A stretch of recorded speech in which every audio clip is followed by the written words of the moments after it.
Good morning, Leo Level 1 students. So we're going to go over African Safari today. We're going to make sure that you know how to play the new note for African Safari.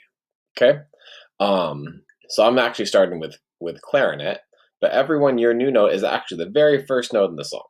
Okay? And if you look on your book, in the blue, right before the song, mine has kind of everything, but it tells you exactly how to play the note. But I'm going to go over it for everybody just in case. Okay? So we're learning clarinet, trumpet, low A, flute, percussion on the mallet percussion, trombone and baritone, low G, alto saxophone, low E, and French horn, we're learning low D. Okay?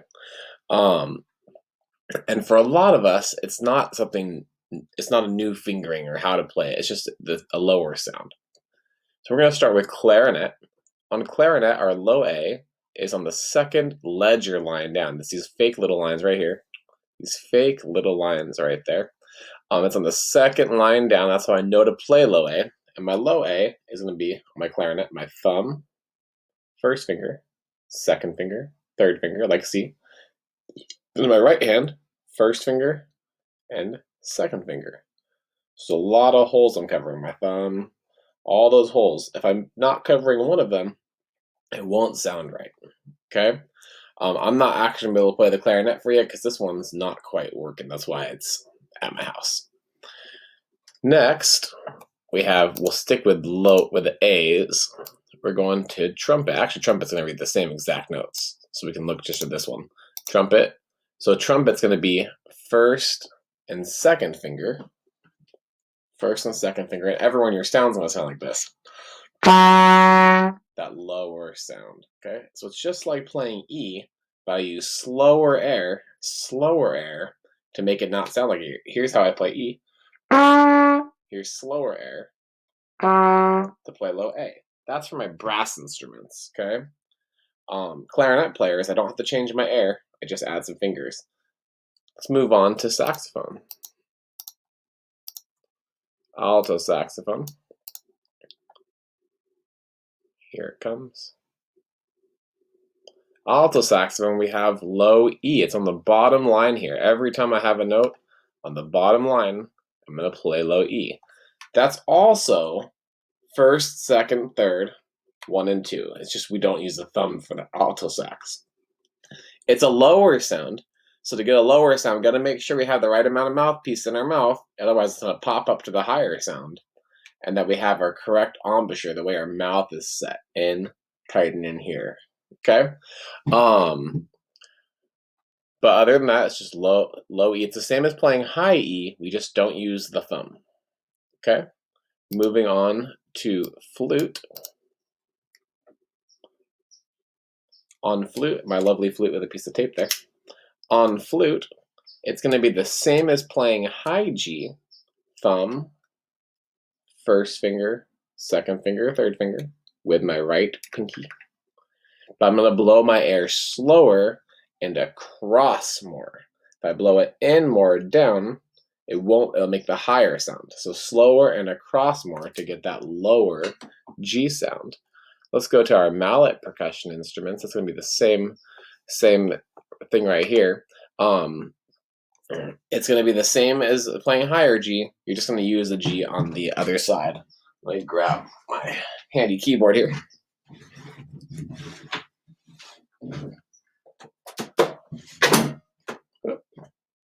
Don't mind that. So if I have my keyboard here, my G on this side is going to be my higher G, and my G on this side is going to sound lower. That's going to be my lower G. Okay? The bigger the key, the lower the sound. The bigger the key, the lower the sound. Okay?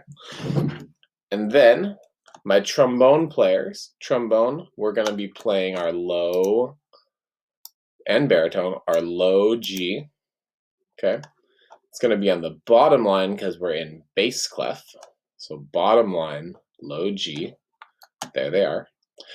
And that's for trombone players going to be 4th position, like D. It's going to be the same as playing D. I don't have enough space to pull out trombone here, but it's going to be the same as playing D, just use slower air to make it lower. Baritones, it's the same as trumpet. So D is 1 and 2, and so low G is going to be 1 and 2. First and second, just slower air to make it lower. And last but not least is our French horns. Let's pull up the French horn part here. Where are you, French horn part? Let's go back and pull up the French horn part. Hang tight.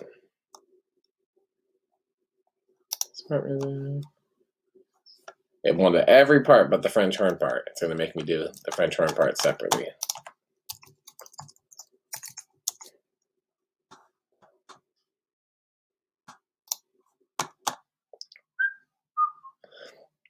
So as you're practicing African Safari, it's a really good idea to use the tracks provided for you guys under the Resources tab. As you're practicing African Safari, you've got to make sure that you're getting the right higher or lower sounds. Also, counting on this song is a little bit tricky. Counting on this song can be a little bit tricky.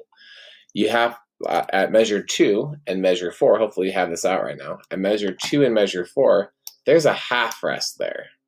Okay? And that half rest can be kind of tricky. Let's see here. African Safari.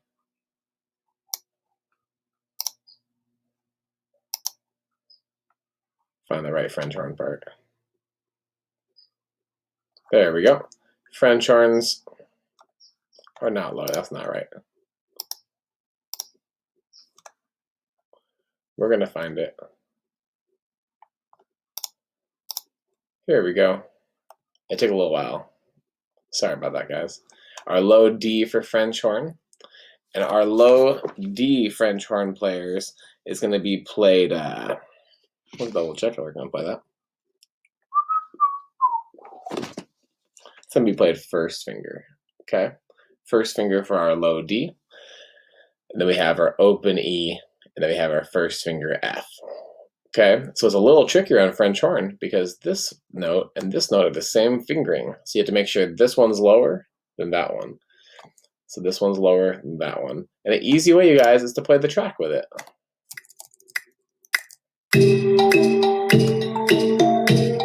So I have my partner now. I can turn this off and only hear my part. Oh look, there's just my part. And on the accompaniment parts that listed, I think you can do that too. Now I can make sure I'm getting all the right notes. Hopefully that was helpful for you. If you're having trouble with it, when it's time to submit the track, make sure you do it, and that way I can give you some feedback. All right, good luck.